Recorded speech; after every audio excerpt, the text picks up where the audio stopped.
Dimensionality reduction है ना, इसका दूसरे लफ्ज़ों में ये है कि अगर हमें बहुत ज़्यादा फीचर्स दिए हुए हैं ना किसी ने,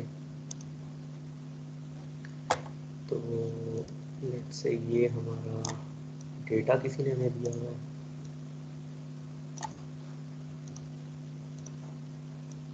x1 x2 x3, ओके बहुत सारी एग्जांपल्स दी हैं।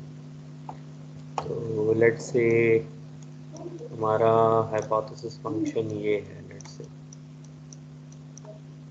Theta naught plus theta one x1 plus theta two x2 plus theta 3 x3. Okay, so the first question is what are the chances that this system overfits?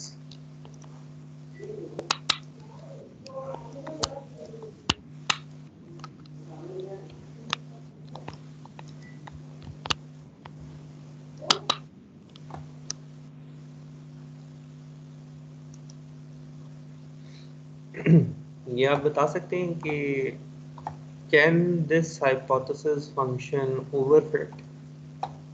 अगर तो features के अंदर कोई relation है तो फिर ओवरफिटिंग आ सकती है, हायर ऑर्डर में जा सकता है। हाँ, तो how did you figure that out? क्योंकि यहाँ पे सारी टर्म्स तो फर्स्ट ऑर्डर लिखी हुई हैं, तो इसमें हायर ऑर्डर टर्म तो है नहीं, तो why would a system that is appearing to be linear can overfit? Sir अगर दो फीचर्स में कोई रिलेशनशिप हो तब होगा। हाँ, तो अब जो हमने प्रॉब्लम आज डिस्कस करना है ना, वो ये है कि अगर किसी ने हमें फीचर्स दिए हुए हैं, तो हम एक तो हमारे पास ऑप्शन वो है जो कि हम अभी तक करते हुए आए हैं कि लेट्स से रिग्रेशन प्रॉब्लम हम सॉल्व करें। उसमें हमारे पास काफ़ी सारे बॉक्सेस हैं जो कि अब हमें याद हो गए हैं। एक्स फीचर्स इसके अंदर आएंगे और इस बॉक्स का आउटपुट इसके बराबर होना चाहिए। फिर हमने एक मतलब मीन स्क्वायर एरर को कम करना होता है। उसके बाद हमने एक और बॉक्स ऐड कर दिया था, ये दोनों बॉक्सेस मिलके हमारा जे ऑफ थीटा बन जाता है। और फिर we want to minimize this function j using gradient descent, और ये हमें थीटा दे देता है। इस बॉक्स की कुछ रिक्वायरमेंट्स हैं, यू नो दैट। इस बॉक्स की भी एक रिक्वायरमेंट है। इसको क्या चाहिए होता है?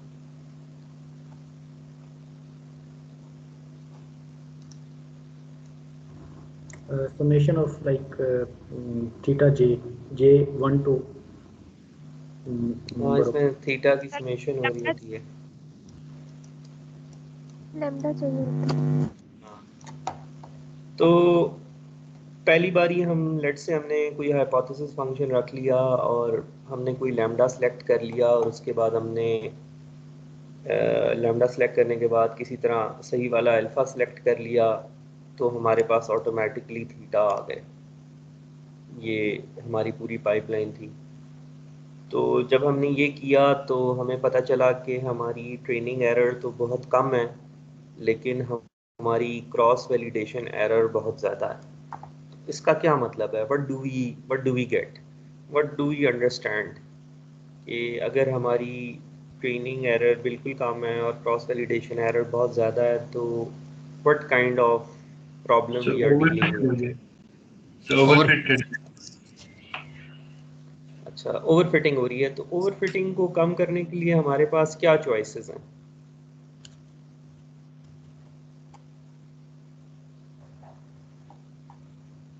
सर एक तो फीचर्स कम कर सकते हैं, दूसरा लैम्डा डिक्रीज कर सकते हैं। लैम्डा क्या करेंगे? सर लैम्डा को ओवरफिट किया तो फिर कम करेंगे हम, ज़्यादा करेंगे। ज्यादा करेंगे मोटा। लैम्डा इसीलिए ऐड किया था ना कि ओवरफिटिंग ना हो, अब हो रही है। इसका मतलब है ये वाला बॉक्स है ना, इसको उतनी इम्पोर्टेंस नहीं मिल रही। इसकी इम्पोर्टेंस बढ़ाने के लिए लैम्डा बढ़ाएंगे तो ओवरफिटिंग कम होगी। एक ये चॉइस है आपके पास, तो आपको काफ़ी सारे लैम्डास ट्राई करने पड़ेंगे ना। एक किया, दूसरा किया, तीसरा किया, और हर लैम्डा के लिए फिर may be you have to come up with the new value of alpha. अच्छा, एक तो ये लैम्डा वाली ऑप्शन हो गई ना, तो उसके इसके अलावा क्या ऑप्शन हो सकती है? एक आपने कहा कि जी इनको कम कर देंगे। अब इनमें से किसको कम करें?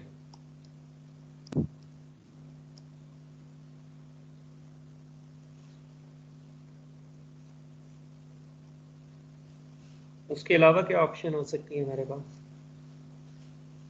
डेटा इंक्रीज करते। हाँ, डेटा तो फिक्स हो गया सर ना, थीटा जैसे को भी कम कर देंगे, उससे भी और फिटिंग कम हो जाएगी। थीटा तो इसी तरह कम हो सकते हैं ना कि ये टर्म्स को कम करें, और टर्म्स तब कम होंगी जब फीचर कम होंगे। फीचर कम करने के लिए पहला सवाल ये है कि इनमें से किसको निकाला जाए। एक ऑप्शन ये है कि बारी बारी एक एक करके सबको निकाला जाए और देखा जाए, और फिर एक ऑप्शन ये है कि आप जो है ना डेटा बढ़ा लें। अब आमतौर पे अक्सर होता ये है कि डेटा तो जो है वो बढ़ना नहीं है, और जो बात हम करने की कोशिश कर रहे हैं वो ये है कि जो भी हम डिसाइड करेंगे, there are lot of combinations that we have to test. तो बहुत ज़्यादा आइट्रेशंस हैं कि पहले आप कोई इनमें से एक फीचर निकालें, फिर अच्छे वाला लैम्डा तलाश करें, हर लैम्डा के लिए अल्फ़ा तलाश करें, और फिर ये बार बार ये मतलब and then wait for the algorithm to converge. तो सिर्फ कहना, मतलब कहना तो it's easier said than done, it will take a lot of time. और अब आप इमेजिन करें कि you are solving a problem where you have 1 million examples and your algorithm takes 1 day to learn, 1 day to complete one iteration, या एक setting के लिए ये कन्वर्ज करने के लिए 1 दिन लेता है। तो अगर आपने 5 वैल्यूज़ ऑफ लैम्डा ट्राई करनी है, और पहले लैम्डा की वैल्यू जब आपने ट्राई की, तो फिर अल्फ़ा ट्यून करने के लिए आपको काफ़ी सारी वैल्यूज़ ट्राई करनी है, तो it is taking too much time. तो it's okay, this is fine, this is the cycle of building a machine learning system, that is okay.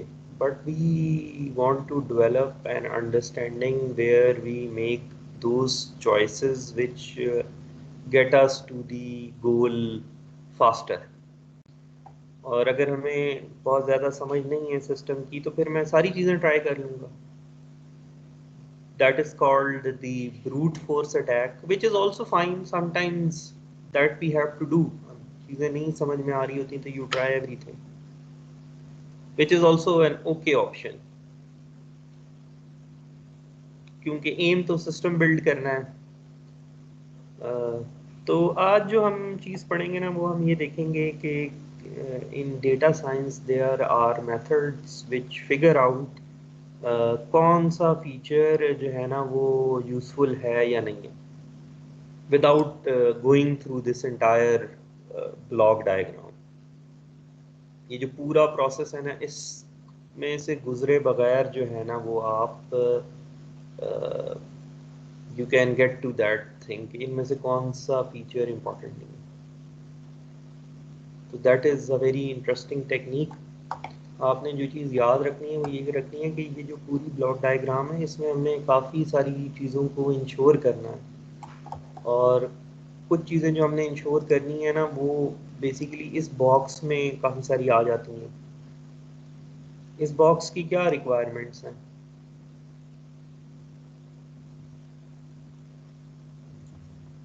should be convex and differentiable. हाँ, तो ये मतलब these are not easier things to prove. So if all the things which I can do outside going into this box, I will take it gladly, I will accept it gladly. ठीक है, अच्छा ये एक बात हो गई। अगर हमें हमारे लिए कोई आसान कर दे ये बात कि इनमें से कौन से फीचर अच्छे नहीं, तो इससे ये होगा कि हमारा कुछ काम कम हो जाएगा। लेकिन again we have to go into this block diagram anyways. हमने तो थीटा कैलकुलेट करनी है ना, ये काम तो नहीं है ना हमारा कि अच्छे वाले एक्स या फीचर्स कौन से हैं। एंड गोल तो हमारा ये हाइपोथेसिस फंक्शन फाइंड आउट करना है, तो ये काम हमें करना तो पड़ेगा ही। लेकिन हम अपना काम थोड़ा कम करना चाहते हैं। लेट्स से अगर मेरे पास 1000 फीचर्स हैं, तो और मैं कहता हूँ कि नहीं 1000 नहीं, मुझे 8 टॉप 10 बता दें आप। तो 1000 से if I can come to, I can reduce it to 10, then I have reduced a lot of terms. और आप अगर देखें कि एक एग्जांपल आप लेंगे, अगर आप इमेज प्रोसेसिंग कर रहे हैं, तो इमेज इज़ अ मैट्रिक्स, आप लोगों ने देख ही लिया है। अगर लेट्स से VGA जो इमेज होता है, ये जो आप मोबाइल से तस्वीर खींचते हैं, उसमें इमेज का क्या साइज़ होता है, कितनी उसकी कॉलम्स होती हैं और कितनी उसकी रोज होती है।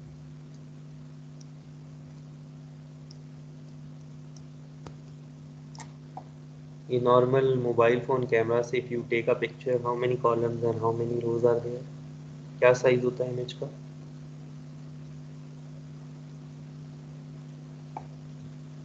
4032 into 3024. 4032। 3024. अच्छा, ये तो आप बहुत ही कोई महंगे वाला मोबाइल फ़ोन में ला रहे हैं। ये नॉर्मल जो VGA कैमरा होता है उसका क्या साइज़ होता है?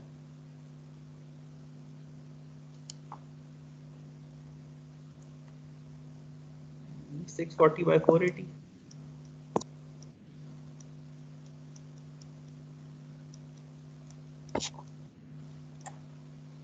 अच्छा, अगर इसी की बात कर लेंगे 640 by 480 की, तो इनको मल्टीप्लाई करें ना तो कोई नंबर आएगा। तो अगर मेरा if I treat every value in my every pixel in my image as a feature, की ये x1 हो गया, ये x2 हो गया, तो कितने फीचर हो गए मेरे पास सिर्फ इस छोटे इस इमेज में?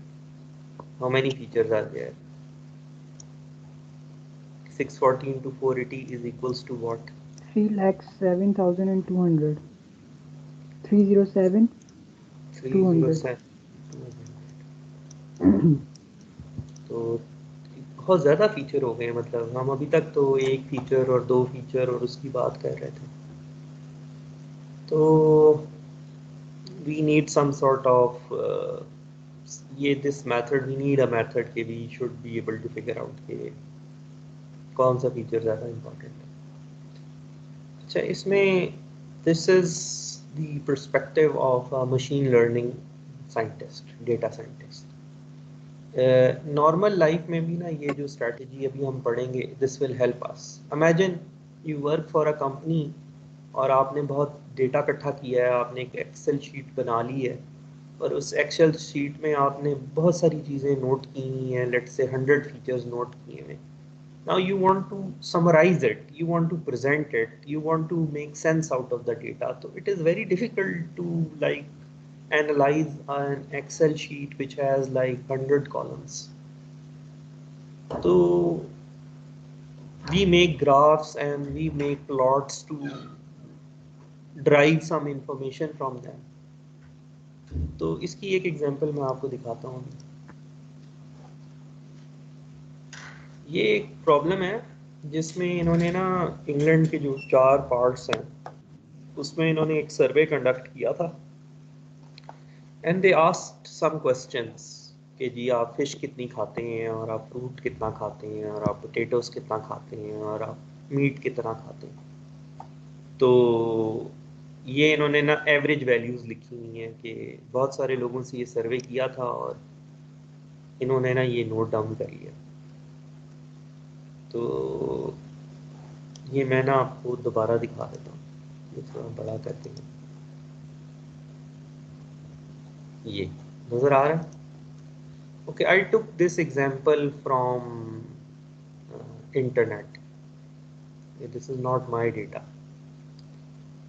तो वी आर नॉट इंटरेस्टेड कि वो क्या चीज़ें खाते हैं या क्या नहीं खाते। हम इस बात में इंटरेस्टेड हैं कि let's say you work in a company and you have also created a form which has multiple questions and आपने different parts of the country में एक सर्वे किया और ये आपके पास रिजल्ट्स आ गए। अभी तो सिर्फ 17 क्वेश्चंस हैं और 4 पार्ट्स ऑफ द कंट्री हैं। अगर 20 पार्ट्स ऑफ द कंट्री होते और 100 क्वेश्चंस होते तो इस तरह का कुछ बहुत एक ओवरवेलमिंग किस्म का आपके पास एक प्लॉट आ गया। अब अगर आपसे कोई सवाल पूछे कि अच्छा इन चारों में से कौन मुख्तलिफ है, तो can you figure it out by looking at this plot? No, sir. नहीं, देखें तो Same, सही ना कुछ। Try same to almost. Try to analyze it.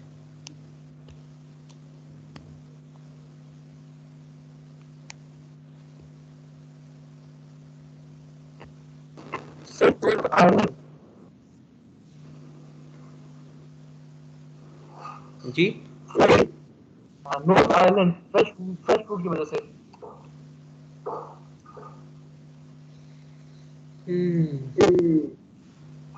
ठीक है, मतलब it could be the right answer, I don't know, but we need to come up with a strategy that clearly shows कि मतलब हम एक ऐसी स्ट्रेटजी डेवलप करना चाहते हैं जो हमें ये बता दे कि कौन सी रोज जो है ना, मतलब which of these rows they are informative. For example अगर हम बात करें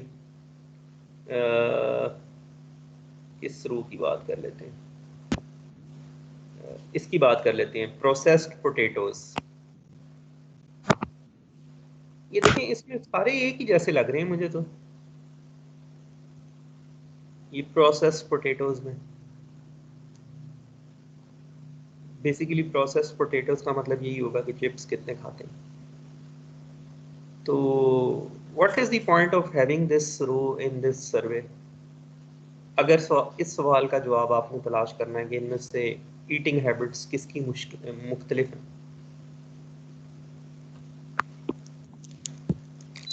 तो आप इमेजिन करें इस तरह की ना 100 रोज और हैं, मतलब non informative data which is not helping you to get to make the decision. So now this is a problem which is very common. I mean, we have data and we gather data and we want to analyze data. It can be from any field of life. It can be for any person who works with data gathering. तो हर बंदा कोई ना कोई data इकट्ठा कर ही रहा होता है ना, to make a decision in whatever field of life he is working in. तो हमारे लिए as a machine learning engineer scientist जो है डेटा साइंटिस्ट, तो ये इंपॉर्टेंस है ना कि अगर हम इस तरह की बहुत सारे यूजलेस फीचर्स भरे जा रहे हैं तो we are increasing the flexibility of our hypothesis function and this might end up in what, क्या हो जाएगा अगर ये करेंगे तो?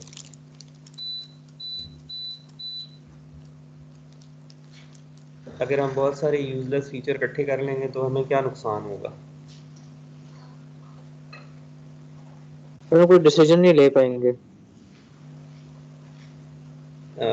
डिसीजन नहीं, हाँ नहीं, डिसीजन तो खैर नहीं ले पाएंगे, वो तो ये नॉन मशीन लर्निंग वाला नहीं ना ले पा रहा। हमें क्या मसला है अगर हमने बहुत ज़्यादा फीचर्स इकट्ठे कर लिए? ओवर फिटिंग हो जाएगी ओवर रिडंडेंसी की फिटिंग, वजह से। हाँ ओवर फिटिंग हो जाएगी। लेकिन सर जैसे अपने प्रोसेस पोटैटोज की एग्जांपल दी है, तो इसमें हम डाटा गैदर करने से पहले तो हमें कोई अंदाजा नहीं हो सकता ना कि ये यूजलेस है भी कि नहीं। हाँ ठीक है, डेटा जब हमने गैदर करना होता है फिर तो उस वक्त हम सारे सवाल पूछ लेते हैं ना जो जो हमारे जहन में आ रहे होते हैं। लेकिन अब डेटा आ गया, अब इससे कोई आपने डिसीजन करना है, if you are not a machine learning engineer और अगर आप डेटा साइंटिस्ट हैं तो you have to build a for example hypothesis function, तो उस वक्त तो आप इनमें से कुछ निकाल सकते हैं।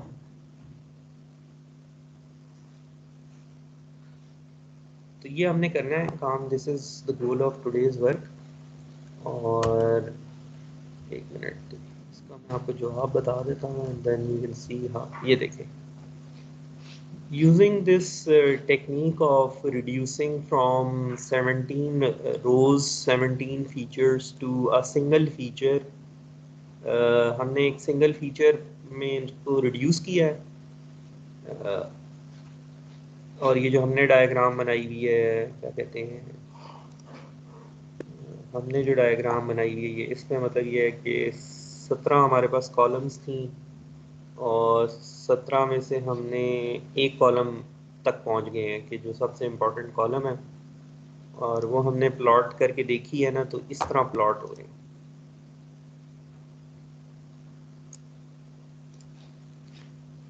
वेल्स कहीं प्लॉट हो गया, इंग्लैंड कहीं प्लॉट हो गया, स्कॉटलैंड कहीं प्लॉट हो गया, और नॉर्दर्न आयरलैंड कहीं और प्लॉट हो गया। तो अब अगर मैं आपको राइट वाला प्लॉट दिखाऊं और आपसे सवाल पूछूं कि इन चारों में से कौन मुख्तलिफ है, और मैं आपको लेफ़्ट वाला प्लॉट दिखाऊं और मैं आपसे पूछूं इन चारों में से कौन सा मुख्तलिफ है, तो ऑब्वियसली जो लेफ़्ट वाला प्लॉट है, it is giving you a clear answer.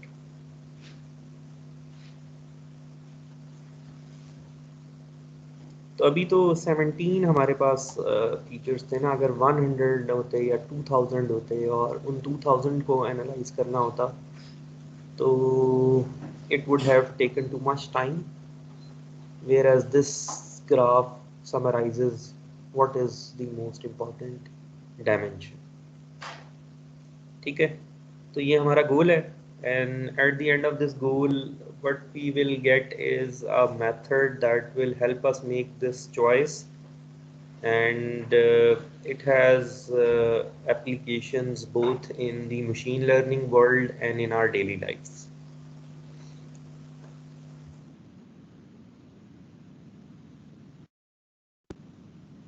तो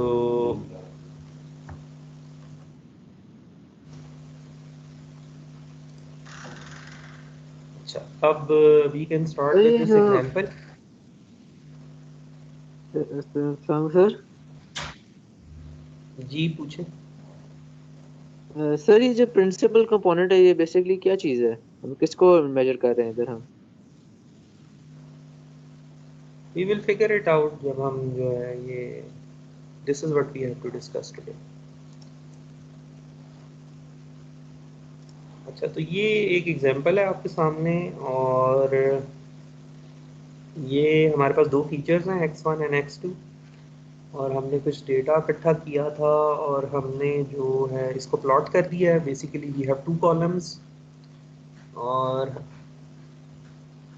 the question to you is के is this 2D data or 1D data?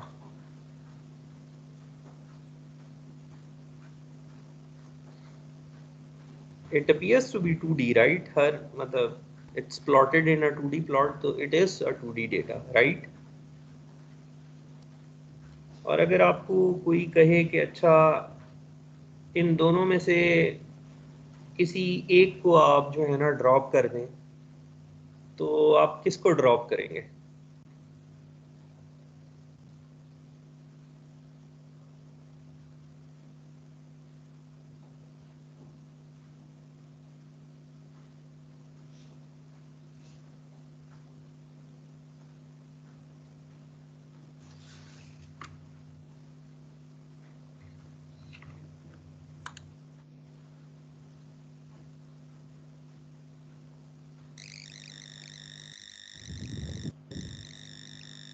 Sir inches को।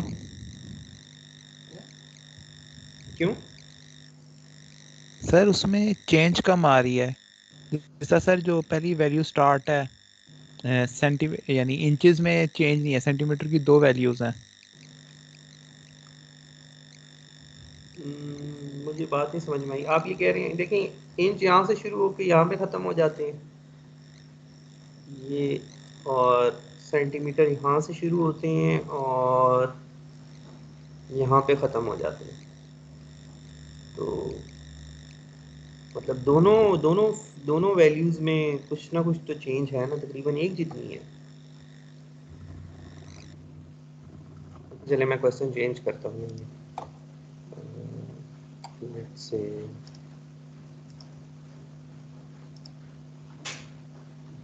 ये मैं एक प्लॉट बना रहा हूँ आपके सामने, और अब आप मुझे बताइएगा कि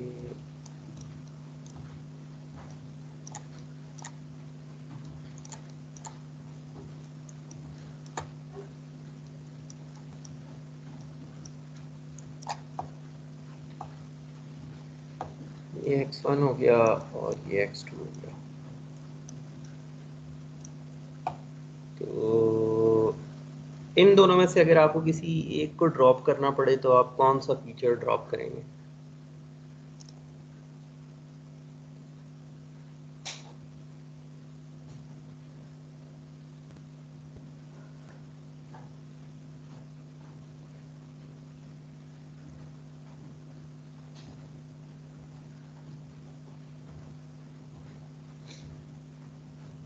या रेंडमली कोई भी चुन लेंगे?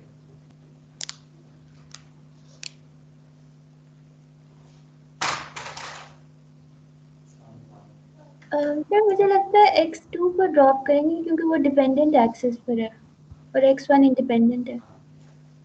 अच्छा ठीक है, x2 पर ड्रॉप करेंगे। चलिए मैं x2 इधर प्लॉट कर देता हूँ और x1 इधर प्लॉट कर देता हूँ। मैंने किया था ना प्लॉट, मेरी मर्जी है ना।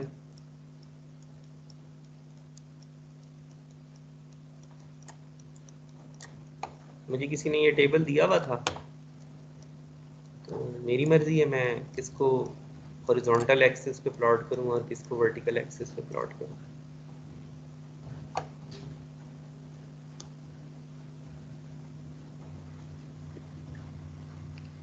सर हम अगर एक थर्ड एक्सिस डाल दें इसके अंदर जो दिखता है, अगर थर्ड तो है ही नहीं ना, तीसरा तो किसी ने दिया ही नहीं हुआ। थर्ड मैं डाल भी दूँ तो क्या करूँगा उसका?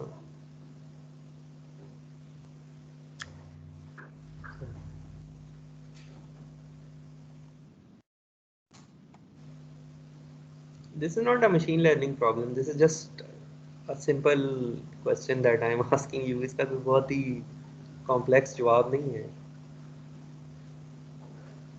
सर जो चीज एक्स एक्सिस पे होगी उसको हम ड्रॉप कर सकते हैं। ये तो दोनों ही एक्स एक्सिस हैं, एक x1 एक्सिस है और एक x2 एक्सिस। सर x1 या इंडिसेस के x2 में क्रॉस से कोई करते हैं। से एक भी रख ले। क्यों? सर दोनों सेम ही लग रहे हैं, एक ही चीज है।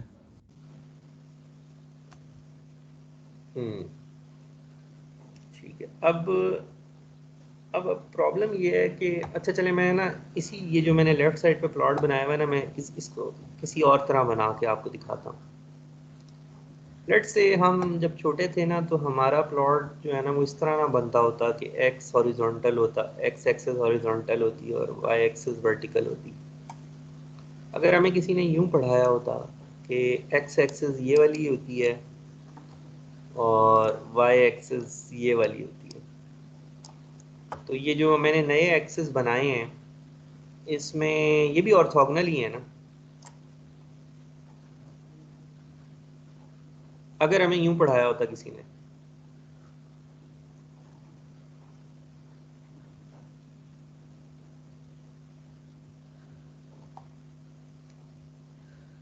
अभी तक तो हमने ये पढ़ा हुआ है ना कि एक्स एक्सिस को आपने हॉरिजॉन्टल बनाना है और वाई को वर्टिकल बनाना है। अगर ये मैं ग्रीन और रेड बना दूं तो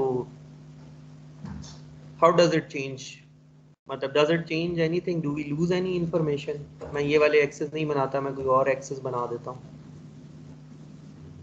do we lose any information? No sir. ये तो हमने ही डिसाइड किया था ना जब हमने पढ़ना शुरू किया था, ये बनाने में शायद आसान था तो हमने बना दिया यूं।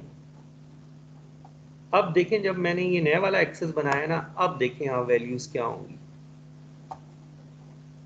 ये जो मैंने नए वाला एक्सेस बनाया है ना, इसमें ये x1 एक्सेस है और ये x2 एक्सेस है। अब ये जो डेटा पॉइंट है ना, फर्स्ट करें ये वाला जो डेटा पॉइंट है हमने जब इस डेटा पॉइंट फर्ज करें, इसको मैं यूं एक एरो बनाता हूँ ना, यूं कर लें कि ये एक वेक्टर है, तो इस एक्सिस पे प्रोजेक्शन क्या होगी, x1 वैल्यू होगी और इस एक्सिस पे प्रोजेक्शन x2 होगी। यही होता है ना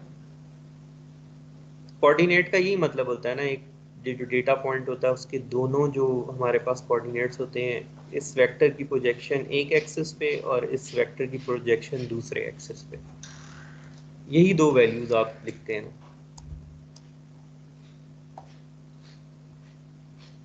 अब मैंने इस ग्रे वाले वेक्टर की प्रोजेक्शन कैलकुलेट करनी है on green axis and on red axis. तो एक वेक्टर को दूसरे वेक्टर पे कैसे प्रोजेक्ट करते हैं आप, प्रोजेक्शन कैसे कैलकुलेट करते हैं?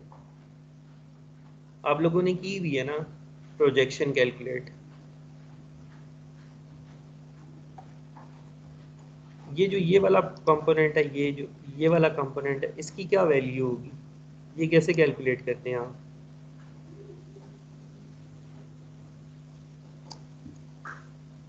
वेक्टर को cos cos से theta of the multiply angle. करके। हाँ यही है ना कि आप करते हैं इसका इस ग्रे वाले वेक्टर का इस वाले एक्सिस से डॉट प्रोडक्ट लेते हैं, तो maybe x cos of theta आ जाएगा इधर, यस और इधर एक्स साइन ऑफ थीटा आ जाएगा। यही दो वैल्यूज हैं जो यहाँ लिखी हुई हैं। अब मैं चाहता हूँ कि ये जो मेरे पास रेड वाला पॉइंट है, ये जिसको मैंने रेड सर्किल किया हुआ है, मैं इन x1 और x2 एक्सिस पे नहीं प्रोजेक्ट करता, ये मुझे कोई नई वाली एक्सिस बता देना, ग्रीन वाली और रेड वाली। बेसिकली इन ये वेक्टर्स मुझे बता दे तो मैं इस ग्रे वाले वेक्टर को ग्रीन पे प्रोजेक्ट करके वैल्यू यहाँ लिख दूंगा और रेड पे प्रोजेक्ट करके वैल्यू यहाँ लिख दूंगा। ठीक है, तो मेरे पास वही जो डेटा है it will be according to this new coordinate axis. ठीक है, we are not losing anything, we are just changing the coordinate axis. तो do you agree कि we do you agree और disagree कि हम कुछ lose कर रहे हैं?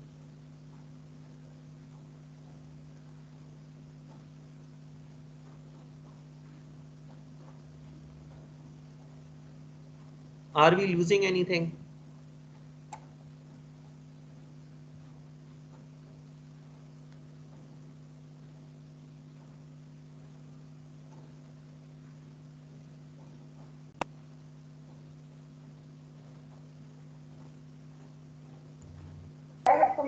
सबर करो ना, सुन लिया मैंने। तो कोई तो जवाब दे दें आप। आई थिंक हमें फिर ना एक्सिस को भी चेंज करना चाहिए, ट्रांसफॉर्म करना चाहिए न्यू एक्सिस में। अगर हम ट्रांसफॉर्म कर रहे हैं तो फिर ठीक। नहीं, ये तो मेरे सवाल का जवाब नहीं हुआ। मैं ये कह रहा हूँ कि मैं इस ग्रे वेक्टर को x1 और x2 पे प्रोजेक्ट करने की बजाय ग्रीन और रेड पे प्रोजेक्ट कर देता हूँ।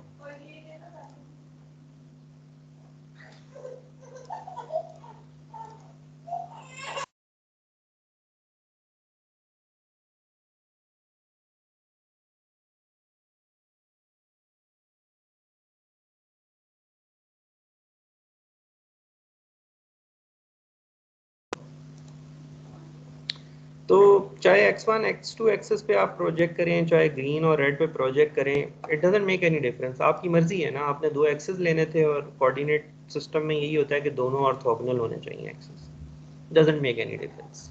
तो हमारे पास जो है ना, ये नए कोऑर्डिनेट सिस्टम के हिसाब से वैल्यूज आ जाएंगी। तो ठीक है, तो जब नए कोऑर्डिनेट एक्सिस के हिसाब से हमारे पास वैल्यूज आ जाएंगी, तो ग्रीन वाले एक्सिस पे तो कोई ना कोई वैल्यू आ रही होगी। ये रेड वाले एक्सिस पे क्या वैल्यू आ रही होगी, आप बता सकते हैं?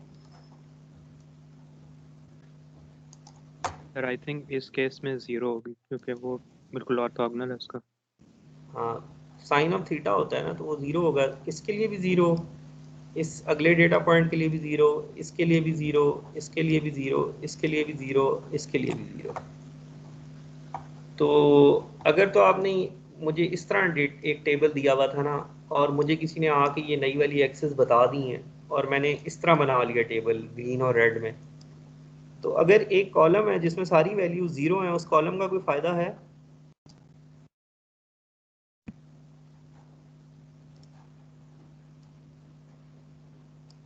No sir.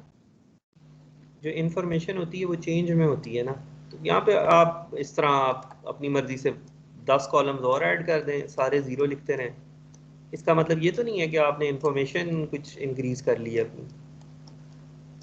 तो अब जो हमारा गोल है ना, आर गोल इज कि अगर हमें किसी ने कोई n डायमेंशनल डेटा दिया हुआ है ना, इधर मैंने 2 डायमेंशनल दिया हुआ है, तो हम ये नए वाले एक्सेस फाइंड आउट करना चाहते हैं कि क्या ऐसा कोई कोऑर्डिनेट एक्सेस है जिससे ये वाला काम हो जाए जो हमने किया है। तो दिस इज द गोल कि हमें ये ग्रीन और रेड वाला बता दें। मतलब एक तो ये हो सकता है ना, हम रेंडमली गेस करें, ये मैं एक और बना देता हूँ कोऑर्डिनेट एक्सेस, ये ग्रीन और ये ऑरेंज वाला मैंने कोऑर्डिनेट एक्सेस बना दिया है, इनमें भी 90 डिग्री एंगल है। दिस ऑरेंज वाला is not any different to black वाला। What we need is this के ग्रीन वाला और रेड वाला, मतलब ये वाला कोऑर्डिनेट एक्सेस हमें कोई बताए। तो ये हमारा गोल है। तो let's take a break, 10-minute break, and then once we come back we have to just figure out simple mathematical method to figure out this new coordinate axis। जैसे ही हमें ये न्यू कोऑर्डिनेट एक्सिस पता चल जाएगा, फिर हम हर point को उस नए कोऑर्डिनेट एक्सिस पे प्रोजेक्ट करके नया वाला टेबल बना लेंगे, और नए वाले टेबल में हमें नज़र आ जाएगा कि कौन सा एक्सिस इम्पोर्टेंट है और कौन सा नहीं है। तो ठीक है, तो let's take a break 10 minutes।